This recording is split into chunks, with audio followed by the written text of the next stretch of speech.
Friends, আজকে জিট সিরিজে atomic structure যে চ্যাপ্টার নিয়ে আলোচনা করা হয়েছিল প্রথম ভিডিওতে, তা আজকে সেই চ্যাপ্টারের দ্বিতীয় ভিডিও। ঠিক আছে, দ্বিতীয় ভিডিও। তো আজকে আমরা রাদারফোর্ডের পরমাণু মডেল যে ছিল, যেটা আমরা বলছিলাম যে নেক্সট ভিডিওর আলোচনা করব, সেটা নিয়ে সংক্ষেপে কিছু আলোচনা করব। ঠিক আছে, তো রাদারফোর্ড অর্থাৎ প্রোটনের আবিষ্কর্তা, তিনি কি করলেন যে সোর্স অফ আলফা পার্টিকেল, এখানে কি একটা আলফা পার্টিকেলের সোর্স না হলো। আর আমরা জানি আলফা পার্টিকেল কোথা থেকে নিঃসরণ হয়, রেডিও অ্যাক্টিভ বস্তু থেকে। ঠিক আছে, রেডিও অ্যাক্টিভ যৌগ থেকে, তেজস্ক্রিয় যৌগ থেকে আলফা পার্টিকেল নিঃসরণ হয়। তো এখানে সোর্স অফ আলফা পার্টিকেল না হলো, সেখান থেকে আলফা পার্টিকেল না হলো, এবার তারপর সেখানে আলফা পার্টিকেল না হলো, এখান থেকে আলফা রশ্মিকে চালনা করা হলো কিসের মধ্যে দিয়ে? লেড প্লেট, অর্থাৎ ছিদ্রযুক্ত লেড প্লেটের মধ্যে দিয়ে চালনা করা হলো। তারপর সেখানে এটি গোল্ড ফয়েল রাখা হলো এবং একটি ফটোগ্রাফিক প্লেট পিছনে রাখা হলো। দেখা গেল যে কিছু আলফা পার্টিকেল, মানে আলফা রশ্মি থেকে যে আলফা পার্টিকেল নির্গত হয়েছে, সেগুলো ডেভিয়েট করছে, কিছুটা বাউন্স ব্যাক করছে, আর কিছুটা কি হচ্ছে, সোজা পথে চলে যাচ্ছে। তো এই পরীক্ষাটার মাধ্যমে রাদারফোর্ড নিজের পরমাণুর যে সংক্ষেপে যে তথ্য সেটি দিয়েছিলেন। ঠিক আছে, কি করলেন আরেকবার বলি। সোর্স অফ আলফা পার্টিকেল, অর্থাৎ একটি আলফা পার্টিকেলের সোর্স, যেখান থেকে আলফা পার্টিকেল নিঃসরণ হবে, তো সেখান থেকে আলফা রশ্মি চালনা করলেন লেড প্লেটের মধ্যে দিয়ে, ছিদ্রযুক্ত লেড প্লেটের মধ্যে দিয়ে। সেটি গিয়ে পড়লো কোথায়? গোল্ড ফয়েলে। ঠিক আছে, গোল্ড ফয়েল। এর ফলে দেখা গেল, এবং পিছনে কি ছিল? Photographic plate. তো দেখা গেল যে কিছু আলফা কণা সেখান থেকে ডেভিয়েট হচ্ছে, কিছুটা বাউন্স ব্যাক হচ্ছে, আর কিছুটা সোজা চলে যাচ্ছে।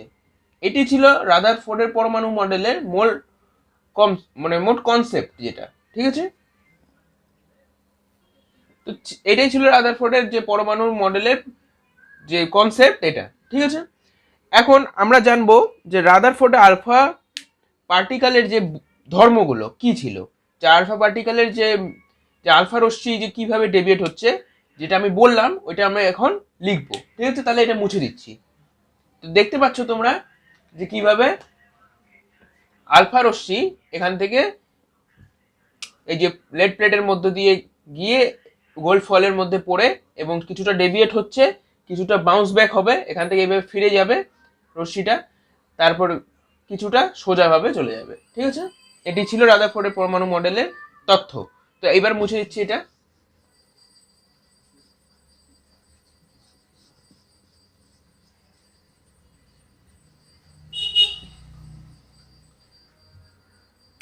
তো লিখবো Rutherford marker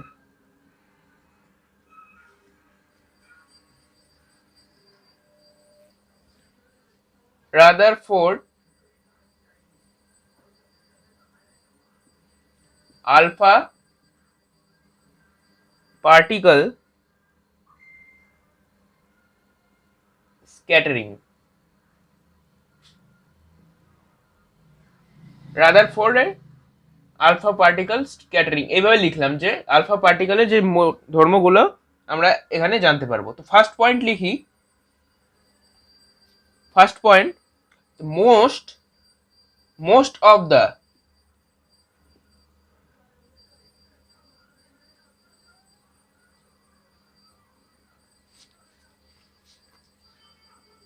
of the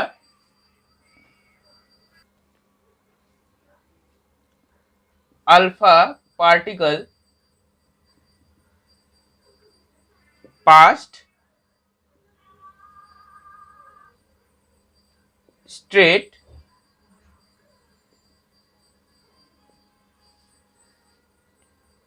without any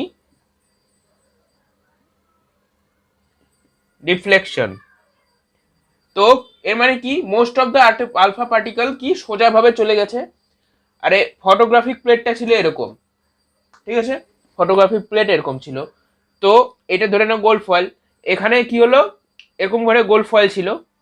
তো এটা এইভাবে ফটোগ্রাফিক প্লেট আছে, তো এর মধ্যে আলফা পার্টিকেল এসে যখন পড়লো গোল্ড ফয়েলের উপর, তখন সেটা কিছুটা ডেভিয়েট হবে আর কিছুটা সোজা যাবে, কিছুটা বাউন্স ব্যাক হবে। তো একটা কি হলো, এর মধ্যে কিছু কণা, একটা না, most of the alpha particle passed straight without any deflection, মানে সোজাসুজি চলে গেছে বেশিরভাগই, ঠিক আছে, এটা বলা গেল, বোঝা গেল। সেকেন্ড পয়েন্ট দেখো, সাম অফ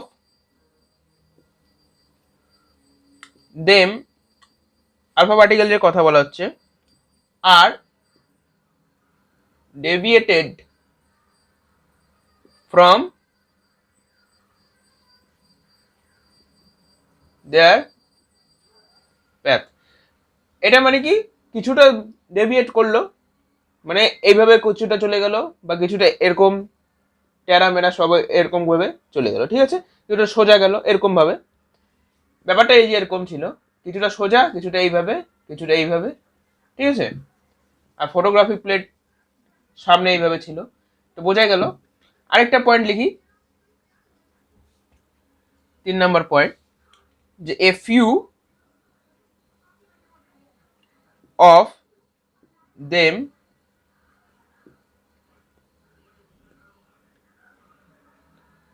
ওয়ার বাউন্সড ব্যাক। তো এটা আর কিছু বোঝানোর নেই। তো এই পয়েন্ট 3টা তোমরা লিখে নিতে পারো, এর ফলে তোমাদের মনে থাকবে যে আলফা পার্টিকেল ওখানে কি ধর্ম পালন করছিল, অর্থাৎ আলফা পার্টিকেলের ভূমিকা কি, মানে আলফা পার্টিকেলের যে ঘটনা ঘটেছিল, তার ডিফ্লেকশন, তার কিভাবে আলফা পার্টিকেল ফটোগ্রাফিক প্লেটের উপরে মানে যাচ্ছিল, সেটার ব্যাপারে এই 3টা পয়েন্ট মনে রাখলেই হয়ে যাবে, ঠিক আছে। এবার রাদারফোর্ডের নিউক্লিয়ার কনসেপ্টটা কি ছিল সেটা আমরা জানি।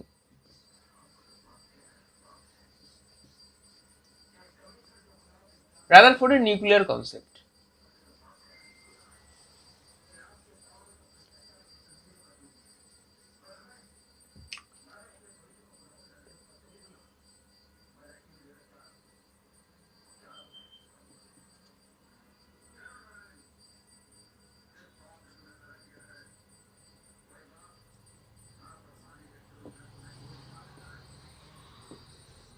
ঠিক আছে। তো প্রথম পয়েন্ট লিখব, প্রথম পয়েন্ট কি, the atom of an element consist of, ব্যাপারটা বুঝবে, consist of a small positively charged nucleus. এর মানে কি, এর মানে হচ্ছে প্রতিটি পরমাণুর কেন্দ্রস্থলে একটি ধনাত্মক আধানযুক্ত, বলছে স্মল পজিটিভলি চার্জ নিউক্লিয়াস, একটি নিউক্লিয়াস অবস্থান করে, ঠিক আছে। The atom of an element, the atom of an element consist of a small positively, এই যে পজিটিভলি চার্জ নিউক্লিয়াস, ঠিক আছে, কনসিস্ট অফ মানে চার্জ নিউক্লিয়াস এরকম থাকবে ব্যাপারটা, অ্যাটমের ভিতরে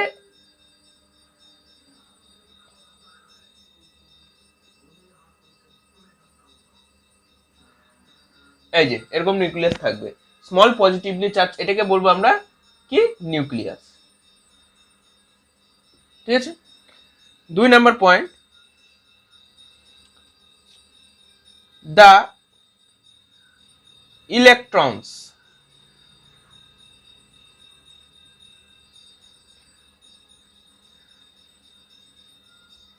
আর revolved around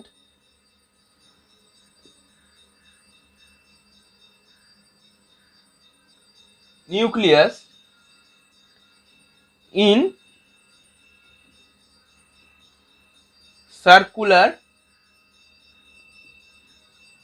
অরবিট, অর্থাৎ ইলেকট্রন কি করবে, এইভাবে চারদিকে রিভলভ অ্যারাউন্ড, অর্থাৎ চারদিকে এইভাবে ঘূর্ণায়মান থাকবে এবং সার্কুলার অরবিট অর্থাৎ বৃত্তাকার কক্ষপথে এই নিউক্লিয়াসের চারপাশে ঘুরতে থাকবে। ঠিক আছে, তারপর আরেকটা পয়েন্ট, এগুলা তোমরা জানো আগে, তাও একবার রিকল করাচ্ছি। Total negative charge is equal to total positive charge, অর্থাৎ the charge is constant in every atom, অর্থাৎ প্রত্যেকটা অ্যাটমে কি চার্জ কনস্ট্যান্ট থাকবে, যতগুলো অর্থাৎ ইলেকট্রনের চার্জ এবং ভিতরে যে নিউক্লিয়াসের চার্জ সেটি একই হবে। ঠিক আছে, এটা বোঝা গেল। 4 নম্বর point, volume on nucleus is very very less than volume of atom. স্বাভাবিক, ভলিউম অ্যাটম এখান থেকে যদি আমরা কল্পনা করি, ব্যাপারটা বুঝবে যে এটা যদি সেন্টার হয় অ্যাটমের, তো এইটা যদি রেডিয়াস হয় নিউক্লিয়াসের, তাহলে এটা হবে টোটাল অ্যাটমের রেডিয়াস। ব্যাপারটা বুঝবে, এটা যদি এরকম হয়, ব্যাপারটা বুঝো, এটা সেন্টার, ঠিক আছে, সেন্টারের রেডিয়াস কত, এতটুকু, ঠিক আছে, এটা নিউক্লিয়াসের ক্ষেত্রে। আর এটা হবে টোটাল অ্যাটমের রেডিয়াস, তো এইটা প্লাস এইটা, তারপর হচ্ছে রেডিয়াস, অবশ্যই very very less than to কোথায়, ভলিউম অফ অ্যাটম। ঠিক আছে, এটা বোঝা গেল। আরেকটা পয়েন্ট গুরুত্বপূর্ণ,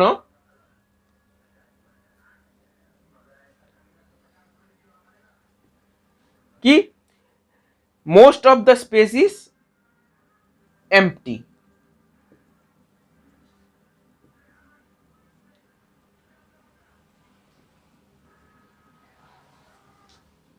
হ্যান্ডরাইটিং এর তো যাতা হয়ে যাচ্ছে, স্পেস ইজ এমটি, অর্থাৎ বেশিরভাগই অ্যাটমের ভিতরে যে স্পেস, এগুলো তো সব কি হবে, ফাঁকা থাকবে, অর্থাৎ এখানে কিছু নেই।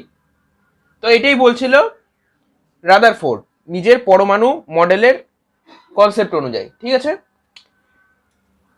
এটা বোঝা গেল।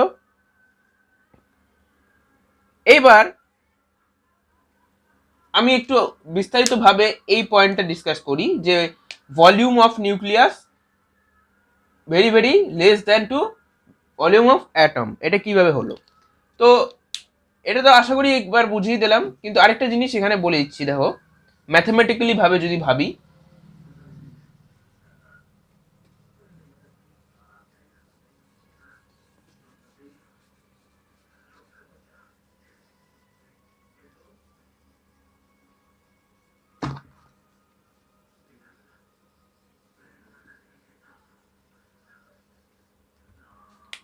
ম্যাথমেটিক্যালি যদি ভাবি,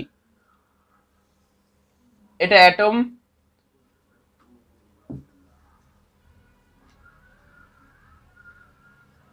এটা ধরলাম পুরো সার্কেল হয়নি জানি, এটা পজিটিভ চার্জ, এখানে ইলেকট্রন ঘুরছে,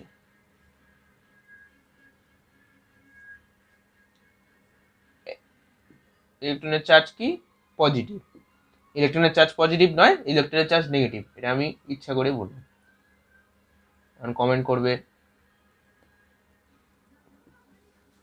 যে সিম্পলের ধারণা নেই, ছাড়ো সেগুলো ব্যাপার। তো ভলিউম অফ নিউক্লিয়াস 4/3, আচ্ছা আমরা তো ক্লাস 10 পাস করে এসেছি অবশ্যই, তো ক্লাস 10 আমরা কি জানিয়েছিলাম, একটা সার্কেলের ভলিউম কি হয়, volume of circle is 4/3 pi R cube. ঠিক আছে, এটা হয় সার্কেলের ভলিউম। তো 4/3 পাই যদি আমি নিউক্লিয়াসের রেডিয়াস এরকম ধরলাম, নিউক্লিয়াস রেডিয়াস আর নিউক্লিয়াস এরকম করে ধরলাম, তো কি হবে 4/3 পাই এটা, ঠিক আছে। আর কিউব, আর ভলিউম অফ অ্যাটম VA, তাহলে কি হবে 4/3 পাই আর অ্যাটম কিউব আর এ ধরলাম। ব্যাপারটা বুঝবে, এটা এখান থেকে ডিনোট হচ্ছে সেন্টার এটা, আর আলফা কি এই যে এটা। আর এক মিনিট, এইটা মুছে দিচ্ছি তাহলে। হ্যাঁ, তো এটা কি আলফা, আলফা না সরি এ অ্যাটমের ক্ষেত্রে, আর এটা হলো কি নিউক্লিয়াসের ক্ষেত্রে, ঠিক আছে। এটা বোঝা যাচ্ছে। এখন এর থেকে বোঝা যে আমরা জানি যে নিউক্লিয়াসের রেডিয়াস কত হয়, মানে নিয়ার যেটা বলবো 1 ফার্মির সমান, প্রায় 1 ফার্মির সমান হয়। আর আর অ্যাটমের রেডিয়াস কত হয়, 1 অ্যাংস্ট্রম হয়, ঠিক আছে। এটা আমরা বলে দিচ্ছিলাম, এটা ম্যাথমেটিক্যালি ভ্যালু, ঠিক আছে। তো এটা প্রশ্ন আসতে পারে the radius of the nucleus is, এরকম করে দেওয়া থাকলো যে সাপোজ একটা প্রিভিয়াস ইয়ারের কোশ্চেন যদি আমি বলি নিউক্লিয়াসের রেডিয়াস কত, তো অপশন দেওয়া থাকলো A 10⁻12 metre, B 10⁻9 metre, C 10⁻−15 metre, D 10⁻−10 metre. তো এটা উত্তর কি হবে, এটা উত্তর কি হবে আশা করি তোমরা সবাই পেরেছো।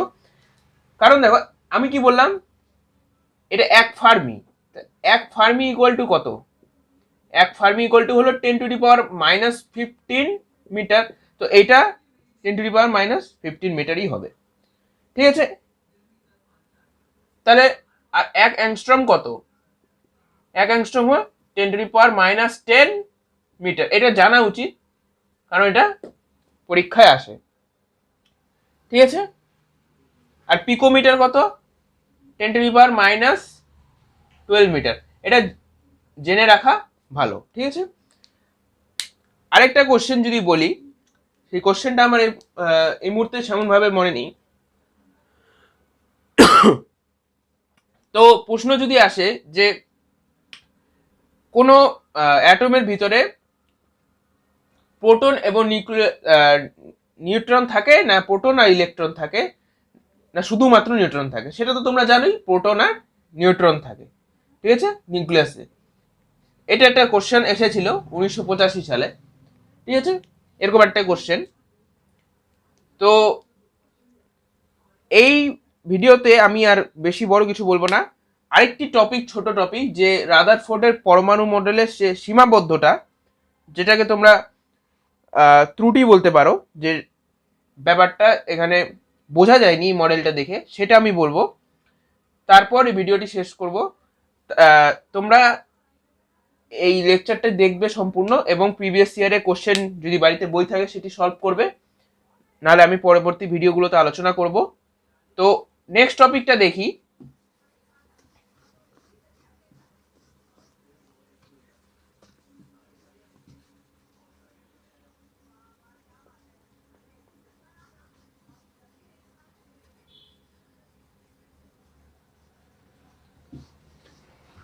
এর সীমাবদ্ধতা,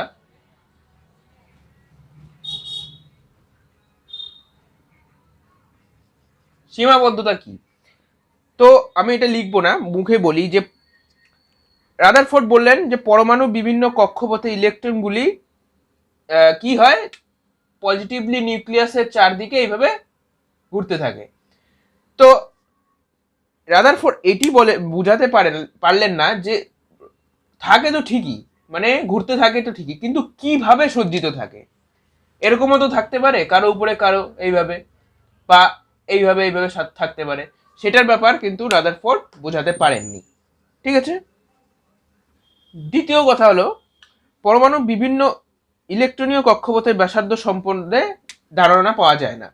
ইলেকট্রনীয় কক্ষপথ, তো এটি যদি একটি নিউক্লিয়াস হয় তো এটি একটি কক্ষপথ, এইটি একটি কক্ষপথ। তো এগুলোর যে ব্যাসার্ধ সেটি সম্পর্কে কোনো ধারণা দিতে পারে না এই মডেল। ঠিক আছে, নোট ডাউন করবে তোমরা। তারপর কি আরেকটা ব্যাপার, যে কক্ষপথগুলিতে যে ইলেকট্রন ঘুরে, এই যে কক্ষপথ ইলেকট্রন যে ঘুরে, তাদের যে কত